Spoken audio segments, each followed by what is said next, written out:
200 से ज्यादा वायरस होने के चांसेस है, इसलिए यहाँ बहुत सारा खाना स्टोर्ड हो सकता है, लेकिन यहाँ म्यूटेंट नहीं है। तभी लू जियांग पूछता है, उसने विजय को रिकंस्ट्रक्शन और रिलीफ किट के बारे में झूठा दिलासा क्यों दिया? ये सब नॉनसेंस नहीं लगा तुम्हें? फिर सिया कहती है, तुम्हें ये नॉनसेंस लगता है। अगर मैं उन्हें ये सब नहीं बताती तो तुम्हें क्या लगता है वो हमें इतने अच्छे से ट्रीट करते और तो और सही इन्फॉर्मेशन देते? फिर लू जियांग कहता है, ऐसी बात नहीं है, वो विलेजर्स बहुत इनोसेंट है, क्या उन्हें ऐसे बेवकूफ बनाने तुम्हें बुरा नहीं लगा? फिर सिया उसे ताना मारते हुए कहती है, इसीलिए तुम अब तक मेरे सबऑर्डिनेट हो। मैंने उनसे वही कहा जो वो सुनना चाहते थे, वो मुझे अच्छे से ट्रीट करे, बस मुझे इससे ही फर्क पड़ता है। फिर लू जियांग कहता है, क्या होगा अगर उन्हें सब कुछ पता चल जाए कि जो भी तुमने कहा वो सब झूठ था, तब तुम क्या करोगी? इस पर सिया कहते हैं, उन्हें भरोसा हो चुका है कि हम गवर्नमेंट के लिए काम कर रहे हैं, उन्हें जो भी कहें उन्हें सच लगेगा, और जब ऐसा होगा तब के लिए भी मैं कोई कहानी बना दूंगी, उसके लिए तुम टेंशन मत लो। ये जानते हुए कि उनका टारगेट रिवर के पार्क लाक मैनोर में है, लू जियांग जैंगी को फेस करने के तैयार थे। लू नॉकुलर से लाक मैनर को देखता है और बताता है, सू ईस्ट विलेज की तरफ जाना नहीं हुआ। अब हमें पहले से पता है कि उसके घर के चारों तरफ ट्रैप्स लगे हुए हैं, हम उन्हें आराम से अवॉइड कर सकते हैं। फिर सिया कहती है, ऐसे डिजास्टर्स वर्ल्ड में वो ऐसे बड़े से विला में आराम से रह रहा है, ये सच में कमाल है। इस पर लू जियांग कहता है, तुम्हें ये इतना भी कमाल कैसे लग सकता है? माना बाहर ठंड है और वो अंदर मत कर रहा होगा, लेकिन सवाल ये है कि आज तक कर पाएगा? अंदर टेम्परेचर नहीं हुआ और फिर हर दिन की जरूरत को देते हुए कह सकता हूँ कि ज्यादा अच्छा है। इस पर सिया कहती, उस वेयर हाउस को चोरी करने पीछे अगर सच में जैंगी का हाथ रहा तब तो ये कमाल होगा ना। फिर वो जियांग के शोल्डर पर जंप करके बैठ जाती है और उसे लाक मैनर तक ले जाने कहती है। तभी लू जियांग एक हाई जंप करता है और तुरंत जैंगी के विला के पास पहुंच जाता है। जैंगी के घर की दीवार के अंदर आने के बाद सिया उसके विला को एडमायर करने लगती है। उस विला को वोंग साइमन ने बनाया था, ये बहुत लग्जूरियस है और साथ ही बहुत स्ट्रॉन्ग भी है, इसे तोड़ना आसान नहीं होगा। मिलिट्री भी इसका कुछ नहीं बिगाड़ सकते, लेकिन अफसोस ऐसी दीवार नहीं बना है जिसे सिया न तोड़ सके। सिया घबरा जाता है और कहता है, तुम्हें नहीं लगता हमें पहले उससे बात करनी चाहिए? अगर हम ऐसे बिना कुछ कहे घुसपैठ करते हैं तो उसे गुस्सा आ सकता है, और बात करें तुम्हारी एबिलिटी की तो वो कॉम्बैट के लिए ज्यादा अच्छा नहीं है। ये सुनकर सिया थोड़ा इरिटेट हो जाती है और कहती है, क्या तुम अपनी बकवास बंद करोगे? तुम मुझे मेरा काम करने मत सिखाओ। क्या तुम भूल रहे हो कि सुपर पावर्स के बिना भी मैं एक स्पेशल फोर्स ऑफिसर हूँ? लू जियांग चुप हो जाता है और कहता है, हाँ मैं जानता हूँ तुम बहुत एक्सपीरियंस्ड हो, लेकिन मैं तुम्हें संभल कर रहने कह रहा था, और अगर कोई परेशानी हो तो तुम सिग्नल दे देना। फिर सिया कहती है, टेंशन मत लो, जैंगी ने सोचा भी नहीं होगा कि कोई उसके विलेज में एंटर कर सकता है। फिर सिया दीवार में फेस करते हुए जैंगी के लिविंग रूम में आ जाती है। सिया फील करती है कि वो जगह काफी गर्म है और सोचती है ये जगह तो वेस्ट माउंटेन बेस से भी ज्यादा गर्म है। सिया वहाँ के महंगे फर्नीचर को देखते हुए सोचती है,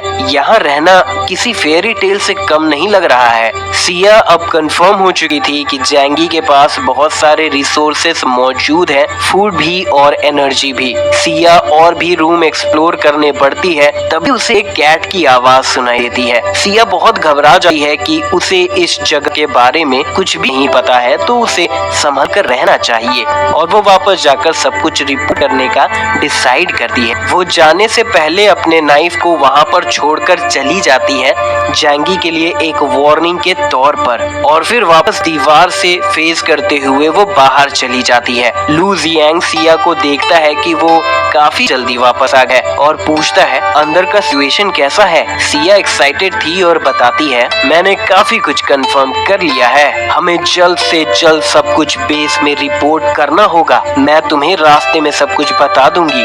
लू जियांग बहुत हैरान जाता है और कहता है, आखिर बात क्या है? तुम जाने की बात क्यों कर रही हो? हमने तो पहले भी बहुत से लोगों को हराया है, ये तुम्हारा स्टाइल नहीं है। क्या जैंगी इतना खतरनाक है? फिर सिया बताती है, अंदर के सिचुएशन को देखते हुए मुझे लगता है कि हम जैंगी का सामना नहीं कर पाएंगे, और मैं कॉम्बैट में स्किल्ड भी नहीं हूँ। हमें बेस से रीइंफोर्समेंट लाना होगा और ऐसे अननेसेसरी रिस्क नहीं लेने चाहिए। लू जियांग उसके डिसीजन पर सवाल नहीं करता और जाने के लिए रेडी हो जाता है। वहीं जैंगी फ्लावर के आवाज को सुनकर जाग लग जाता है जो बहुत जोर से गुर्रा रही थी। जैंगी को भी अजीब फील होता है और अपने इंस्टिंक्ट्स पर भरोसा करते हुए वो गन समन कर लेता है। फिर वो फ्लावर से पूछता है, क्या हुआ?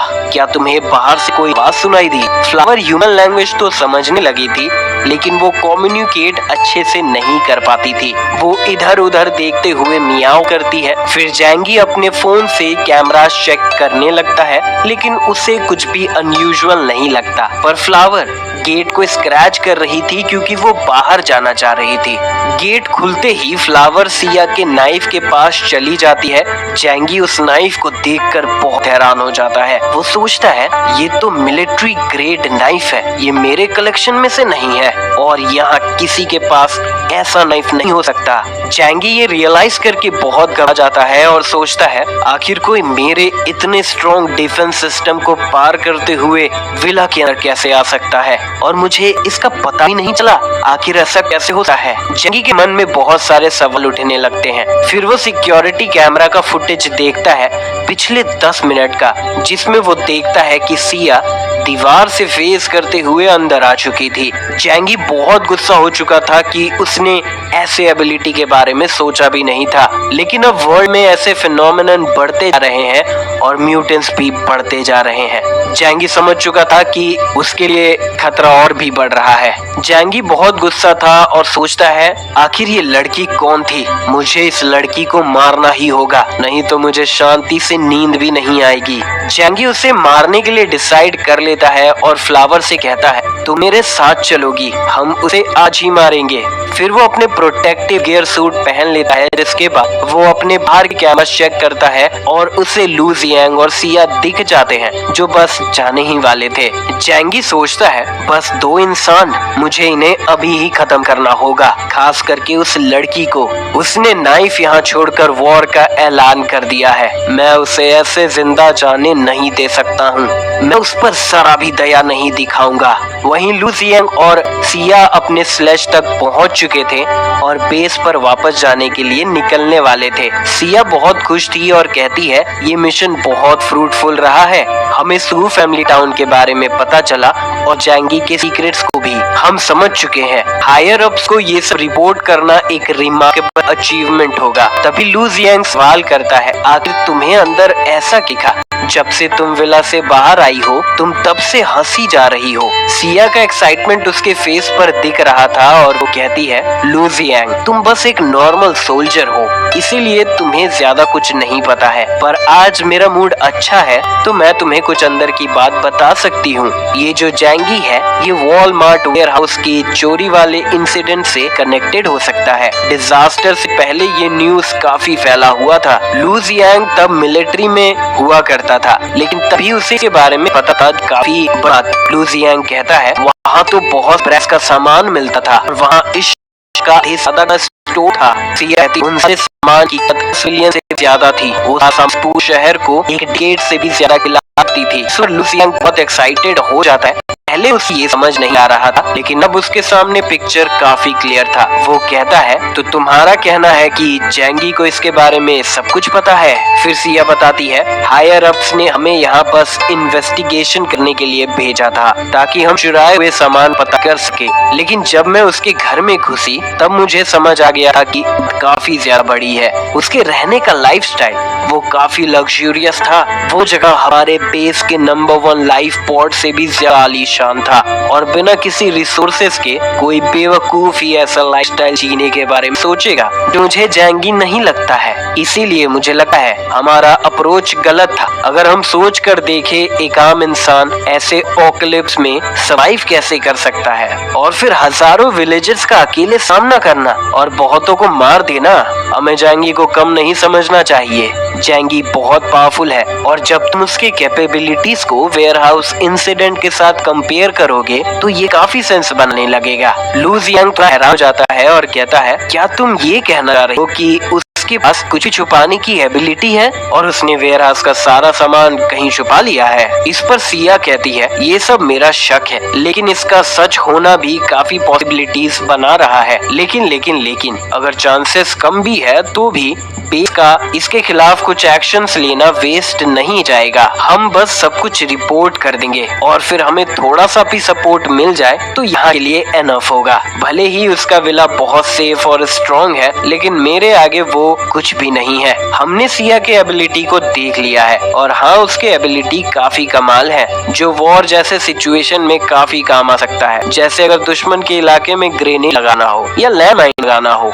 तो वो आराम से ऐसा कर सकती है। लू जियांग सिया की बातों से काफी एक्साइटेड हो गया था और कॉन्फिडेंट भी। वो सिया से कहता है, तुम जैसे नेचुरली म्यूटेटेड लोग सच में कमाल होते हैं, हम जैसों से बिल्कुल अलग। फिर सिया उसे दिलासा देती है, लू जियांग तुम बिल्कुल भी टेंशन मत लो, जैसे ही मुझे बेस में प्रमोशन मिलता है मैं तुम्हें पीछे नहीं छोड़ूंगी। मैं इतनी भी खुदगर्ज नहीं हूँ। इस पर लू जियांग कहता है, तो फिर मैं सिस्टर सिया के सपोर्ट की उम्मीद करता रहूंगा। तभी सिया का हेड मुड़ जाता है और उसके सिर से खून निकलने लगता है। सिया के फेस से स्माइल हटा नहीं था और वो बेजान होकर गिर जाती है। वहीं हम देखते हैं कि जैंगी फ्लावर के साथ आ चुका था। उसने स्नाइपर से सिया को मार दिया था। लू जियांग बहुत घबरा जाता है और अपना गन निकालता है, लेकिन वो जैंगी को लोकेट नहीं कर पाया था क्योंकि जैंगी ने स्नाइपर में साइलेंसर लगाकर यूज किया था। जैंगी उसके पीछे था। लू जियांग ये रियलाइज कर लेता है कि वो उसके पीछे है और घबराते हुए पीछे देखता है। जैंगी तब तक रीलोड करके रेडी था और उस पर फायर कर देता है, लेकिन लू जियांग तुरंत वहां से गायब हो जाता है और अपने साथ सिया के डेड बॉडी को भी ले जाता है। जैंगी बहुत गुस्सा हो जाता है कि ये आदमी भी म्यूटेंट है। फिर वो सोचता है, अगर मुझ पर एक साथ दो म्यूटेंट अटैक करने आए हैं, इसका मतलब उनका टीम और भी बड़ा होगा। मैं उन्हें यहाँ से जिंदा वापस जाने नहीं दे सकता हूँ, नहीं तो वो और भी रीइंफोर्समेंट लेकर आ जाएंगे। जैंगी फ्लावर से नीचे उतर जाता है और सोचता है, अब मैं क्या करूं? चुनले को कांटेक्ट करने में भी देर हो चुकी है। फिर वो फ्लावर को इंस्ट्रक्ट करता है, तुम जाकर उस आदमी को बाहर निकलने में मजबूर करो, मैं यहाँ से तुम्हारी मदद करूंगा और जब हम वापस जाएंगे मैं तुम्हें 100 ड्राइड फिश का रिवॉर्ड भी दूंगा।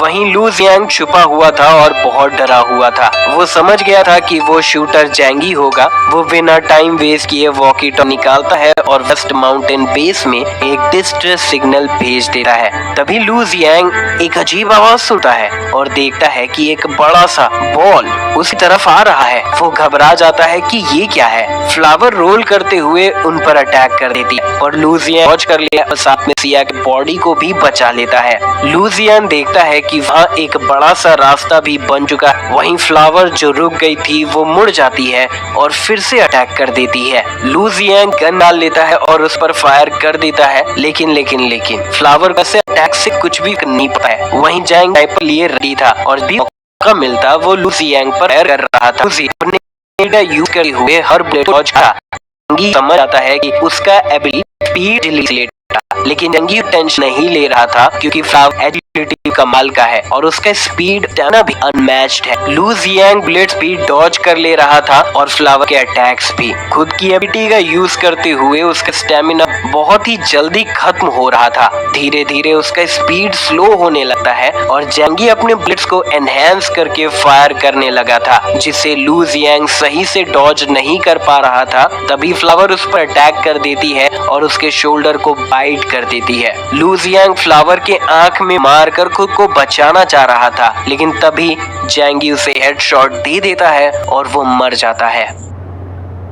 तो दोस्तों, इसी के साथ ये पार्ट यहाँ पर खत्म होता है। फिलहाल मैं कोशिश करूंगा कि मैं रेगुलर वीडियोस अपलोड करूं, तो वीडियो थोड़ी छोटी हो सकती है लेकिन फिर धीरे धीरे ये बढ़ती जाएगी। तब तक इस वीडियो को जितना हो सके लाइक करें, शेयर करें। मिलते हैं नेक्स्ट वीडियो में। बाय।